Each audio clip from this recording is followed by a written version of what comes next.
Professor Shamsul Hasan एक मतलब फिर आपकी खिदमत में एक नए एपिसोड के साथ हाजिर हुआ है। जिन सीरीज़ में जितने भी हमारे पास वाक़यात आ रहे हैं लोगों के, तो उसमें कुछ वाक़यात तो इस कदर अछूते हैं कि बयान से बाहर। और आज का वाक़या भी हमें एक साहब ने लिख के भेजा है। तो उनका कहना ये है कि जनाब मुद्दतों पहले दो सहेली हुआ करती थी, समीना और फौजिया। तो समीना और फौजिया ये असल में स्कूल से ही एक साथ पढ़ती हुई किसी कॉलेज में एडमिशन हुआ इनका, तो एक साथ ही मतलब ये एडमिट हुई।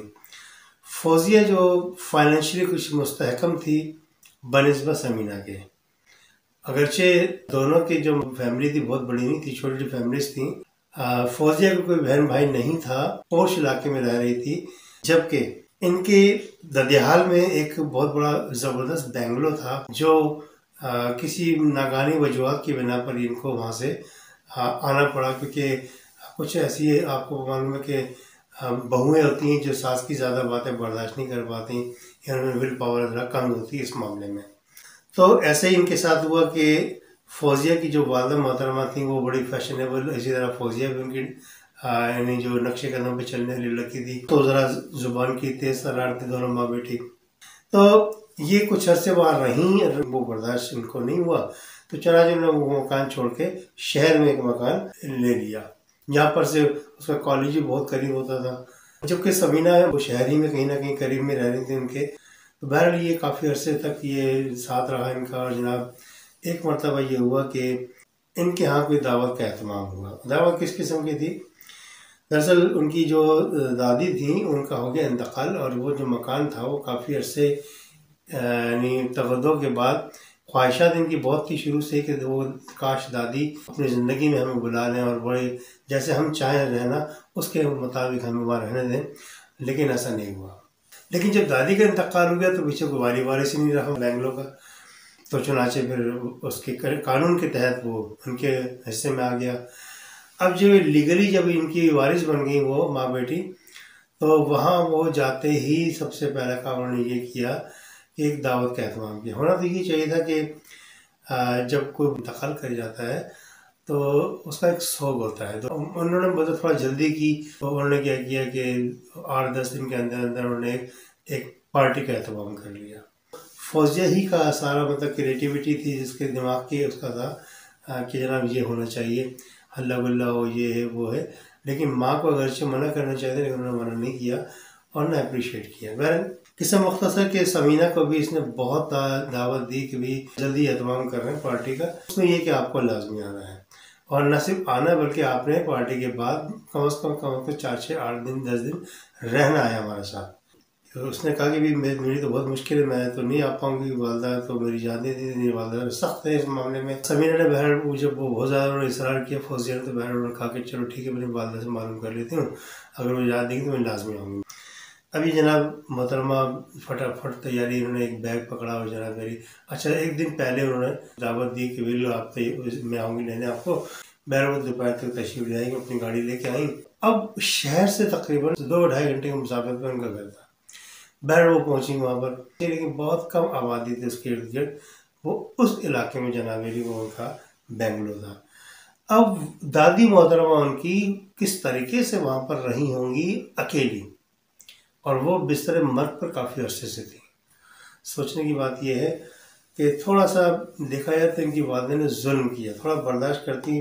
बुजुर्गों की बददुआएं सस्ती नहीं होती, क्योंकि जब इनको लेके गई हैं वहाँ पर समीना को फौजिया, तो अब उनकी तो आंखें फटी की फटी रह गई। उनको तो मैं गुमान नहीं था कि इतना बड़ा ज़बरदस्त इनका बेंगलो होगा। बहरहाल वो जनाब गई अंदर, देखा बड़े बड़े कमरे और जनाब बड़ा खूबसूरत ड्राइंग रूम और बड़ा खूबसूरत लॉन। तो वो बहरहाल थोड़ी सी इम्प्रेस हो गई कि ज़बरदस्त। कहे फौजिया आपकी तो लॉटरी खुल गई। कहे ज़ाहिर है हमारी दादी मरी, लॉटरी नहीं खुलेगी हमारी क्या? तो वो उसको थोड़ा बुरा भी महसूस हुआ समीना को, उसको ऐसा नहीं कहना चाहिए था। तो बहरहाल ये जब वो उनके घर में हर जगह दिखाई उनको, काफ़ी देर उनको अपने कमरे में बिठा के रखा, गपशप मारती रही उधर की। वालदा को लेके आई, वालदा से मिलवाया। वालदा बहुत बड़े मतलब इखलाक से मिली उनसे, ये भी बहुत इखलाक से पुरतफाक अंदाज मिली उधर। तो वो बहुत ज़्यादा फैशनेबल देखा तो कि जनाब वो बड़ी हैरान, उसने मुवाजना किया दिल्ली दिन में अपनी वालदा का और उनकी वालदा का। ज़मीन आसमान का फ़र्क है। मेरी वालदा तो एक सादा लोग सादा तबीयत की मालिक हैं। इसकी तबीयत भी उसी की तरह थी, नहीं वालदा की तरह। वालदा कहने की आप लोग गपशप मारो, मैं ज़रा आज पार्टी की तैयारी करवा रही हूँ, आप मतलब कोई मसला हो, कोई चीज़ चाहिए तो बता देना। वो चली गई। तो फिर थोड़ी देर गपशप मारने के बाद फौजिया ने इजाज़त मांगी समीना से कि भी मुझे इजाज़त दो, तुम घर की समझ लो फ़र्द हो, जहाँ मर्जी घूमो फिरो, जो मर्जी करो, जहाँ मर्जी बैठो। तो कह लीजिए थोड़ा सा अभी क्योंकि दादी का इंतकाल हुआ, अभी कोई सेटिंग वेटिंग नहीं हुई मामलात की, तो अभी फ़िलहाल थोड़ा सा ये दादी का कमरा है जिसमें आप बैठी हो, तो इसलिए मैंने आपको दिया कि ये बड़ा मेंटेन हुआ था उस वक्त। बाकी सारे कमरों की सेटिंग करनी पड़ी क्योंकि इसमें कोई रहता नहीं था। तो वहाँ इत्तेफाक की वजह वो चली गई फौजिया, तो वहाँ एक डायरी पड़ी हुई थी सुर्ख रंग की। वो ऐसी उसने वो सुर्ख रंग की डायरी उठाई और पढ़ना शुरू कर दिया। दो चार लफ्ज़ ही पढ़ा था उन्होंने कि इनकी वालदा मोहतरमा तशरीफ़ लाई। उन्होंने इसे फ़ौरन डायरी रख दी और उनसे माफ़ी मांगने लगी कि आंटी माज़रत चाहती हूँ, मैंने आप लोग के बगैर जा के डायरी को उठा लिया। कह नहीं नहीं नहीं, कोई बात नहीं बेटा, इसमें कोई ऐसी बात नहीं है, आप ठीक है, ये आपका घर है, आप सुकून से बैठो, और वैसे भी डायरी मेरी नहीं है, फौजी की दादी की, तो आप इसमें कोई टेंशन वाली बात नहीं है, कोई वैसी बात, अब तुम्हारा घर है, जहाँ मर्जी जो मर्जी करो, ठीक है। तो बहरहाल थोड़ी देर बाद चली गई, लेट गई थोड़ी देर, और जनाब 1-1.5 घंटे के बाद वो उनके मेहमान आना शुरू हो गए। उस जहाँ वो लड़कियाँ जमा थी, उनकी सहेलियाँ वगैरह की फौजिया की, तो ये भी शामिल हो गए उनके साथ। गप्पे शप्पे मारते मारते काफ़ी टाइम गुजर गया। हुआ ये कि हुआ खाना पीना ये वो बड़ा पुरतकल्लुफ़ इंतज़ाम, खूब खा पी के डट के उन्होंने फिर उन्होंने सोचा कि चलो हल्ला गुल्ला किया जाए थोड़ा सा, मतलब जैसे नौजवान लड़कियाँ होती हैं उनके हिसाब से, उनके मूड के मुताबिक उन्होंने कुछ एंटरटेनमेंट का इंतज़ाम किया था। तो कहने लगे कि भाई क्या किया जाए, मतलब गेम क्या खेला जाए, आप बताएं। अब सब एक दूसरे की शक्ल देख रहे हैं क्या खेला जाए, और ये सारे मतलब सोचो पड़े क्या होना चाहिए। देखो फौजिया जो मेज़बान थी, कहने कि अच्छा एक गेम खेलते हैं। कह रहे असल में ना वो होता ही है कि जब हम बैठते हैं तो एक मतलब डायरी की शक्ल में हम लोग एक थोड़ा सा विर्द करते हैं। उस विर्द में जो कुर्ब जवार में जितनी अरबा होती हैं उनको दावत देते हैं, उनको मदऊ करते हैं, उनको बुलाते हैं, और जो आती है तो उससे मुख्तलिफ सवालात करते हैं उसके मुतालिक, उसके बाद खेल ख़त्म, पैसा हज़म। अरे ये कैसा खेल है, तो उसको समझ में नहीं आया। कह रहे अच्छा जब हम करेंगे ना फिर तुम्हें समझ में आएगा। हुआ ये कि इन्होंने एक बड़ा सा गोल टेबल था, उस पर कपड़ा शपड़ा बिछा के दायरे की शक्ल में उनके साथ बैठ गई 8-10 लड़कियाँ, और सब आहिस्ता आहिस्ता ना आंखें बंद करके एक तरन्नुम में, एक लय में वो बोलने लगी। एक लड़की बोलती थी उसको फॉलो सारी कर दी थी। अब वो फौजिया साहिबा ने वो पढ़ना शुरू किया। विर्द टाइप का होता है कि जो भी अरवा इस वक्त हमारे इर्द गिर्द में या हमारे घर के अंदर हैं या घर के बाहर हैं वो हाजिर हों। अब ये चीज़ बिल्कुल लय में इसी तरीके से सबने बोला, और 3-4 दफ़ा बोलने के बाद हाजिर हों, अपना नाम बताएं, इस तरह वो मुसलसल एक टिक पर मुसलसल बोले चले जाना एक ही तरह। वो काफ़ी देर गुजर गई। वो जो लड़की थी एक, उसको एक यानी कागज़ जिसको दे के बिठाया गया था, तो वो नाम चूँकि रुख तो आके नाम अपना नहीं पुकारेगी, तो हाँ उसको पेंसिल दे दी गई कि भाई आप ये पेंसिल है कागज़ पे ऐसे खड़ी रखो, यूँ खड़ा रखने से जो भी होगा नाम जो आएगा वो अपना नाम तहरीर करेगा, आपका उसमें कोई अमल दखल नहीं होगा, वो आपकी उंगली पकड़ के वो अपना नाम लिखेगा जो भी है आने वाला और चला जाएगा। तो ये तय हो गया था। जब उन्होंने जब कहा नाम बताइए जो भी हाजिर हो नाम बताइए, तो वो पेंसिल एकदम चलना शुरू हो गई, और जब चल के हटी तो जनाब अली हिना लिखा हुआ। तो उसने पूछा फौजिया ने कि भाई हाँ भाई क्या नाम आया, तो उसने बोला हिना। तो उसको थोड़ा सा पसीना आने लग गया। अरे अच्छा वो ना जिसने वो पेंसिल पकड़ी हुई तो उस पर चढ़ दौड़ी कि तुमने खुद जानबूझ के नाम लिखा है। कह रहे भाई मुझे क्या मालूम ये लड़की कौन है, वहाँ आपने खुद ही कहा था, सबने गर्दन बांधी थी कि जनाब जो भी हो नाम लिखे, तो आगे नाम लिख दिया उसने, तो मेरा क्या कसूर है इसमें भाई। बहर वो जितनी शिद्दत जज्बात से वो चढ़ी थी, उसको चढ़ दौड़ी थी, वो मतलब नाकाबिले में आता। सारे परेशान हो गए भाई इसको क्या हो गया। गेम का मशवरा भी उसने दिया, गेम स्टार्ट भी उसने करवाया, और ये तमाम इंस्ट्रक्शन खुद दे रही है, उसके मुताबिक कर रहे हैं हम सारे के सारे। तो उसका मूड बहुत ख़राब हो गया था फौजिया का।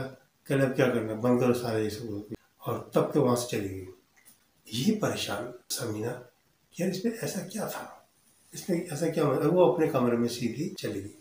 अब वो लड़की आहिस्ता आहिस्ता घरों में रवाना हो गई। अब जनाबे ने जब वो जो समीना थी वो अपने कमरे में जाके, इधर हमको रहना था 2-4 दिन, तो इसलिए वो खामोशी से उठी अपने कमरे में जाके लेट गई। अब वो लेटी ही थी, थोड़ी देर में कमरे के दरवाजे में नॉक हुआ, तो ये एकदम उठ के गई बाहर, तो देखा तो लड़की जो कम बेश उसी की उम्र की थी और नाजुक सी बेचारी, वो भी ऐसी जैसे ये थी। कह रही जी मैं यहाँ पर मुलाजमा हूँ। तो कहना आपका नाम क्या है? कह रही जी मुझे हिना कहते हैं। अच्छा, इसका ध्यान नहीं किया इस तरह। तो बोला अच्छा, तो इस वक्त रात की देर से आप कहाँ घूम रही हो, आप जाओ आराम करो, लेकिन आप मुझे बहुत अच्छी लगी हो बातचीत से, और वैसे ना आप बड़ी मतलब इंटेलिजेंट और खूब वो लग रही खूबसूरत, हमारी दोस्ती हो सकती है। वो मुस्कुराई, इसने फ़ौरन हाथ आगे कर दिया। समीना ने तो उसने भी हाथ आगे किया। जैसे इसने हाथ मिला, उसको एहसास हुआ उसका हाथ बहुत शदीद ठंडा था, बर्फ़ की तरह। अच्छा, इसके ध्यान में आया कि शिद्दत की सर्दी बढ़ रही है, हो सकता है इस वजह से हो। वह उसने वो हाथ उसने खींचा, उसने फ़ौरन कहा कि अच्छा ठीक है आप आराम करो, मैं भी आराम करती हूँ, थकी हुई हूँ, मैं सोना चाहती हूँ। उसके जवाब पे इंतज़ार किए बगैर वो अंदर गई, दरवाज़ा लॉक किया और जाके लेट गई। अब उसके मुतालिक ही सोच रही थी, हाथ बहुत ठंडा था इसका, तो वो इस तरह की बातें सोच रही थी। थोड़ी देर में दरवाज़ा फिर नॉक हुआ, तो अभी ये ज़ोर से बोली कौन है? बाहर से उसकी फौजिया की आवाज़ आई कि मैं हूँ समीना। दरवाज़ा खोला, जो वो अंदर आ गई। अब उनके हाथ में शॉपर था, चलो हो होगा। उसने, क्योंकि बेड, ये ठंड की वजह से बेड में बैठी हुई थी, ब्लैंकेट वगैरह पैरों में डाल के, जबकि उसने फौजी ने कुर्सी खिसका के बेड के करीब कर ली और चलो से निकाल के रखे सामने और खाना शुरू कर दिया। खाओ भाई, ये आपके लिए लेके आओ, आप दोनों खाते हैं। बहरहाल उसने जब उसको देखा ना समीना को कनखियों से कि यार ये अभी तक वो जो वहाँ पार्टी में जो बदमज़गी पैदा हुई, इसके असरात अभी तक है या नहीं, वो एक दूसरे को चोरी चोरी निगाहों से बहरहाल देख रहे थे। तो बहरहाल दोनों मुस्कुरा दी। तो कहने लगी यार समीना, मैं माजरत चाहती, थोड़ी देर पहले जो भी वहाँ पर हुआ था, दरअसल बस वो मैं तुम्हें क्या बता, कहने इसमें परेशानी क्या बात थी। अब वो एक नाम निकल ही आया था। ठीक है, होता है, जो तुमने जो गेम खेला उसके मुताबिक जो अरवा कुर्ब जवार में थी वो आ गई, तो इसमें परेशानी कौन सी बात है? कह रहे तुम्हें नहीं पता, मैं तुम्हें क्या बताऊँ, मैं किस तरह। कह रहे तुम तो खैर मेरी गहरी सहेली है, तुमसे कोई पर्दे वाली बात नहीं। तो वो कुछ एक बताती, एक वाक़या सुनाती कि दरअसल ना, जब मेरी दादी मोहतरमा ज़िंदा थी, हम लोग जब यहाँ पर रहे हैं, लेकिन जब हमारी दादी की और हमारी वालदा की नहीं बन पाई तो हमने शहर में जाके रिहाइश अख्तियार कर ली। तो जब हम यहाँ पर रहा करते थे तो दरअसल दादी चलती फिरती थी उस ज़माने में, इतना खुदा खासा बीमार नहीं थी उसमें, तो लेकिन बुढ़ापा बना था। तो कल दादी ने बड़ी खूबसूरत अंगूठी बनवाई। अच्छा, दादी हमारी थोड़ी सी ना, क्योंकि हम लोग के मिजाज थोड़े से मिलते नहीं थे, मैं दादी से जो भी चीज़ मांगती हूँ कभी देती नहीं थी मुझे, मतलब मोहब्बत अपनी जगह, लेकिन चूँकि इनके भी मिजाज कुछ ऐसी थे, इसलिए वो ज़रा ले दे के रखती थी। वो फौजिया ने उस अंगूठी की खूबसूरती को देखते हुए दादी से कहा कि दादी मुझे दे दो ना। दादी ने कहा चले, तुम्हारी थोड़ी आएगी, बच्ची हो तुम, इतनी भारी अंगूठी नहीं पहनती बच्ची। बात आई गई होगी, लेकिन वो अंगूठी उसके दिमाग में घूमती रह गई है। बड़ी खूबसूरत अंगूठी, इतनी ज़बरदस्त अंगूठी, मुझे बहुत पसंद आई, काश दादी मुझे दे दें। सब्र बेशुमार बीमारियों का इलाज है, लेकिन करे कौन? ज़ाहिर है दादी के गुजरने के बाद तो मिलना उसी को थी चीज़ें, लेकिन वो नहीं समझ पाई, बच्ची थी। बहन गौर फिक्र करती रही, लेकिन वो किस तरीके से, वो गौर फिक्र क्या कर रही थी, किस तरीके से दादी की अंगूठी मेरे पास आ जाए। अब एक वाहियत तरीका उनके जहन में आ गया, उम्र के हिसाब से जो उनका लक्षण थे उनके, उसके हिसाब से उन्होंने क्या किया, उस अंगूठी को चुरा लिया। इत्तफाक की बात है, दादी को पता लग गया। वो हो सकता है वो रोज़ देखती, उन्होंने अंगूठी को गायब देखा तो उन्होंने शोर शराबा कर दी। अभी घबराई फौजिया कि यार अंगूठी तो मेरे पास है, अगर दादी ने मेरी अलमारी चेक कर ली तो मेरी तो समझ लो कि इज्जत की बत्ती गुल हो जाएगी। उसने खामोशी से वो गई, उठाई अंगूठी और फटाफट जाके अपनी वालदा के सारा किस्सा बयान किया। वालदा तो आग बबूल हो गई, उस पर कह तुम नालायक, तुमने किया कैसे ये? तुमने मुझे बताया भी, तुमने इतना बड़ा कदम उठा लिया, तुम्हें तो वैसे मिल जानी थी अंगूठी उनके मरने के बाद, तुम्हें तो करना नहीं चाहिए था ये। बहर 10 बातें उन्हें की, लेकिन मौके की नज़ाकत के हिसाब से उनको एक कोई फैसला लेना था ताकि उनकी बच्ची बच जाए। हुआ ये कि इनकी एक मुलाजमा थी जो कि हिना नाम की थी, बड़ी मतलब सीधी सादी भोली भाली सी थी। तो उन्होंने क्या किया कि ये पहले गई चौकीदार के कमरे में, चौकीदार के पास गई, उनको बड़ा मतलब ज़रा थोड़ा सा गर्म लहजे में, कुछ नरम लहजे में, कुछ मिठास ला के इस तरीके से उसको समझाया, चौकीदार ऐसा करो कि ये जो अंगूठी है ना, तुम जाके खामोशी से हिना की अलमारी में रख के आ जाओ। तुम तो ज़रा मुलाजिम आना जाना रहता है, हम जाएंगे उसके कमरे में तो ज़रा वो अचंभे वाली बात होगी। वो ज़रा नखरे करने लगा, तो उन्होंने 1000-2000 रुपये निकाल के उसके हाथ में दे दिए कि मैं जो कह रही हूँ करो। बहरहाल पैसों की चमक देखी उसने तो जनाब वो जाके खामोशी से वो अंगूठी उसके जो भी उसका सामान था उसमें रख के आ गया। जो दादी हुजूर थी उनकी, वो ढूंढते ढूंढते फौजी के कमरे में गई, फौजी के वाले कमरे में गई, सारे कमरे में गई और चौकीदार के कमरे में गई। जब आखिर में जब मुलाजमा का नंबर आया, हिना के कमरे में से उसकी अलमारी में से वो अंगूठी बरामद हो गई। अब हिना उसको काटो तो खून नहीं, वो बड़ी परेशान की यार ये क्या तमाशा है। वो 1000 से कसमें खाई कि यकीन करें मैंने नहीं ये अंगूठी चुराई, मैं तो कोई खुशहाल ज़िंदगी गुजार रही हूँ, यहाँ पर सुकून से खाने पीने को मिल रहा है, इज्जत से रहने को मिल रहा है, सब कुछ है, तो मुझे क्या ज़रूरत है अपने आप को जलील करवाने की। बहुत समझाया, लेकिन दादी बस वो बहू और जो पोती थी उसके रवैये की वजह से ना उसका सबका गुस्सा उतार दिया उसके ऊपर। चले आज से तुम्हारे घर से कोई ताल्लुक नहीं है, तुम जा सकती हो। दादी ने खड़े खड़े उस मुलाजमा को निकाल दिया। अब इतने सारे लोगों में जब बेइज्जती होती है इंसान की तो वो तड़प जाता है। उसके साथ भी हुआ, वो चुपचाप आहिस्ता आहिस्ता वो कोशिश करती रही, सुन दे रही, कभी इससे अलगर्ज जी किसी न किसी तरीके से किसी भी रिसोर्सेज से उसको पता लग गया कि ये अंगूठी है ना मेरी इस कमरे में रखवाई गई है उसके ज़रिए, किसके, चौकीदार के। तो इसको बड़ा दुख हुआ इस चीज़ का कि देखो मैं मतलब मेरा कोई ताल्लुक ही नहीं है, मुझे फंसवा दिया उन्होंने, और ये क्या हुआ गुस्से में आ गई। होता है जब शरीफ आदमी गुस्सा आता है तो वो कुछ ना कर बैठता है, इसके साथ भी ऐसा हुआ। ये गई जाके फौजिया की वालदा पे चढ़ाई करती इसने कि भाई आपने ये काम गलत किया और आपने अपनी गलती को छुपाने के लिए आपने मेरे कमरे में अंगूठी रखवा दी, ये मुझे आपने मतलब ज़िल करवा के घर से निकलवा दिया। तो क्योंकि वो बेंगलोर बहुत बड़ा था, दादी अपने कमरे में थी तो उनको पता नहीं था कि यहाँ पर क्या तमाशा हो रहा है। तो क्योंकि उनको आदत ही नहीं थी ऐसे छोटे छोटे लोगों से गरम गरम बातें सुनने की, गरम मिजाजी से बात सुनने की, तो फिर इसको दिया घुमा के, वो कुछ ज़्यादा ही ताकत से उसको चांटा मार दिया ढीले हाथ से, वो टकराई हुई जगह उसका सर लगा किसी कोने से, वो वहीं गिरी और बज़ाहिर उसका जो खून था वो इतना नहीं निकला, लेकिन अंदरूनी चोट उसको शदीद आई दिमाग में, वहीं कोमे में चली गई और उसका इंतकाल हो गया। बस ये परेशान, अब इनके समझ में ना कि क्या करें। तो अब जो उस लड़की के वालिदैन आए तो उनके सामने उन्होंने कहानी तैयार करके माँ बेटी ने, और दादी को ही नहीं पता, दादी को ही सामने उन्होंने कहानी फैल दी कि जनाब ये ना जैसे जा रही थी फिसल के जिसका सर टकराया किसी कोने से तो वो गिरी और इंतकाल हो गया। गांव के सीधे साधे देहाती लोग थे, वो लोग बेचारे बात मान गए और बस वो किस्मत का लिखा समझ के खामोशी अख्तियार कर ली। कह रहे आपके घर में अभी भी कोई एक हिना मुलाजमा है या नहीं? हमारे घर में तो अब कोई भी हिना मुलाजमा नहीं करने, नहीं अभी थोड़ी देर पहले मेरी मुलाकात हुई उससे, तो यहाँ आई थी, उसने मैं बाकायदा हमारी उससे दोस्ती हो गई है, उसने मुझे बताया कि वो इस घर की मुलाजमा है, हम उससे मालूम करने आए थे कि अभी आपको किसी चीज़ की ज़रूरत तो नहीं है। कहने नहीं हिना नाम की कोई भी लड़की इस वक्त वहाँ रहे, हम तो बड़ा ख़तरनाक आपने बताया। कहने मुझे अपनी वालदा को बताना होगा क्योंकि वो घर की सरबराह है, ये उसको लेके जनाब ले लीजिए सीधा उनके पास, वालदा के पास। अब वालदा के सामने ये सारे तमाशा नहीं हुआ था, अरबा की खेल वाला ये वो, तो मतलब कहती हैं कि ये मतलब तुम क्या उठ पड़ा बग रही हो। कह रही नहीं हकीकत है, ये ऐसे से हुआ, देखो समीना भी इसकी गवाह है। तो बोले हाँ आंटी हमारे सामने हुआ था ये। अब फौजिया की वालदा के जो पसीने छूटे उनकी समझ में ना आया कि क्या करूं। इन्होंने ये किया, ये उठी और सीधे उसके पास गई, चौकीदार के पास, ताकि उससे पूछ सके किसी को आते हुए देखा होता नहीं उसने, या तो इसका वहम है।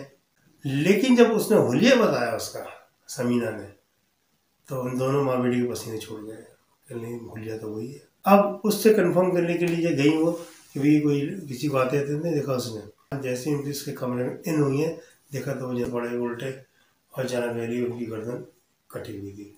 उनकी तीनों की जो चीखें निकल जाती हैं, भागम भाग ये सीधे कमरे में जाती हैं। अब जब कमरे में जैसी घुसी तो पीछे पीछे वो हिना भी तशरीफ ले आई। तो वो आई आती है, उसने कहा कि तुम लोगों ने जो ज्यादती की मेरे साथ मैं उसका बदला लेने के लिए आई हूँ। तो जैसी वो उनकी जो वालदा है, जैसी करीब गई तो उसने एक बड़ी ज़बरदस्त किस्म की किक मारी, उसको आराम करके सीधे नीचे गिरी, उसका काम पूरा हो गया। तो ये इसने वाविला शुरू कर दिया, इसने फौजिया ने, हाय मेरी माँ मर गई, हाय मेरी माँ मर गई, तुमने ये ज्यादती की। ये तो उसने हाथ, तो उस पर एक लंबी छुरी लाल हो रही थी वो, तो ये बताने की ज़रूरत ही नहीं कि लाल क्यों हो रही थी, क्योंकि उसने वो चौकीदार का मर्डर किया था। तो उसने फिर उसको बताया कि ये जो खून टपक रहा है ये चौकीदार का है। वो इस गेम में शामिल था, आप दोनों माँ बेटी के गेम में। दोनों लड़कियाँ गैर इरादी तौर पर भागने शुरू कर दिया। समझ लीजिए कि बेंगलोर में इनकी दौड़ लगी हुई थी। जब ये वहाँ जिस जगह पहुँचती थी, मुड़ के देखती तो वो खड़ी होती थी, उसने वही छुरी उसके गर्दन पे फेर दी। आनन फानन वो एक लम्हे में, 2 लम्हों में वो काम उसका हो गया।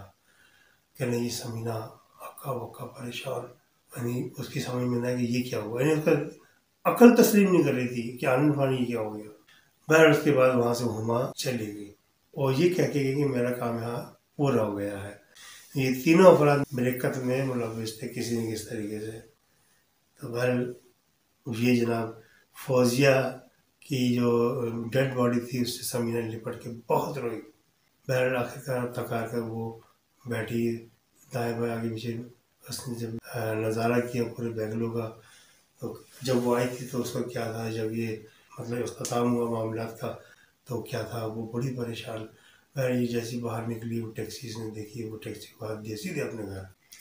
दोबारा कभी मुड़ के भी उस बंगले की तरफ वो नहीं आई। आप किसी भी मखलूक को उसके साथ गड़बड़ ना करें, किसी भी किस्म की, तो आप भी महफूज, क्योंकि आप अशरफुल मखलूक़ात हैं। आपको कोई क्या बिगाड़ सकता है? कोई नहीं, जब तक अल्लाह ताला की ज़ात ना चाहे। तो बहर मैं आप वीडियो को एंड करता हूँ। आपको यकीन ये जो किस्सा है बहुत पसंद आया होगा। इस टाइप की जो कहानी हुआ करे, जो भी मतलब आपका वाक़या हुआ करे, हिंदी और उर्दू में बहर लिख कर आप मुझे भेज दिया करें। अगर आप हिंदी उर्दू से ना वाकिफ़ है, इंग्लिश से अच्छी है, फिर इंग्लिश में लिख दें, कोई मसला नहीं है, हमें कोई मसला नहीं है। बहर वाक़यात ऐसे होने चाहिए कि लोग मतलब उसमें कुछ सबक भी हो, कुछ समझ में भी आए, लोग कुछ पसंद भी आए। तो यही हमारा एक नज़्म बयान है कि अच्छी से अच्छी चीज़, अच्छे से अच्छा वाक़या जिनसे आपको बयान किया जाए। ईमेल एड्रेस मेरे चल रहा होगा स्क्रीन पर, आप उस पर आप मुझे ईमेल कीजिए अपने वाक़यात को, और फिर आप उन वाक़यात को मैं ऑनलाइन करके इंशाल्लाह आप लोग सिर्फ तमाम से नए आने वाले से सब्सक्राइब कीजिए मेरे चैनल को, और प्लस वीडियो को आप लाइक कीजिए और शेयर कीजिए। आप प्रोफेसर शमसुल हसन को इजाज़त दीजिए। अल्लाह हाफिज़।